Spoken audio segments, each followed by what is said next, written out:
Stop the violence! Stop the violence!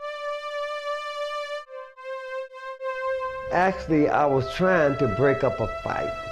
And I tried to break this guy up and stop them from fighting. And the guy turned on me with a knife. And he tagged me. When the guy attacked me with a knife, you know, unfortunately I had a gun. And he threw the knife and I pulled the trigger. And he was hit, and actually he was hit in the shoulder, but the bullet traveled and lounged in his neck. And he died like 11 days later.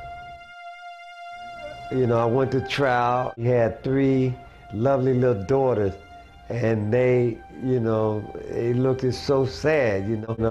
And that's when I really decided to, like, you know, turn my life around, man. I didn't like what had happened. I didn't like the fact that, you know, I was going back to prison and that I had taken a life.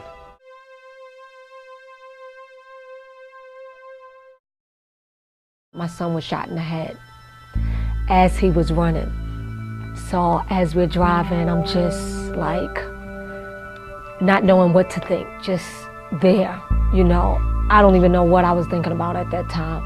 And when we get to the hospital and I see so many of my friends, so many of my family members, I'm like, okay, is it this serious? What is going on here?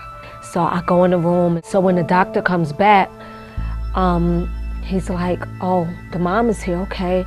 Do you know what your son was doing in here? And, you know, and I'm like, excuse me, all of that can be answered at another time. I'm here to see what's going on with my son. And after all of that, he says, I'm sorry, he didn't make it. Well, gun violence continues to be a very, very serious problem. In 1990, when I became DA, we had 780 murders a year. Now last year, for the last 5 years, we're running around 220 murders.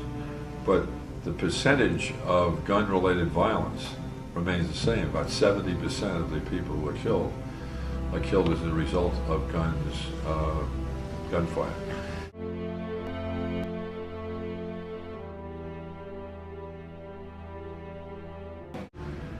And then one of our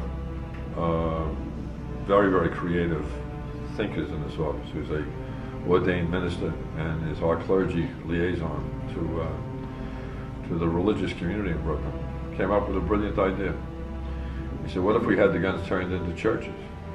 And we'd be more successful. Well, that led to a total of 1,535 guns that were turned in. And every other county in Brooklyn and in Nassau County, in New York City rather, in Nassau County, had a similar program, also very successful in using the churches as a turning point. Stop the violence! Stop the violence! Stop the violence! Stop the violence! Stop the violence!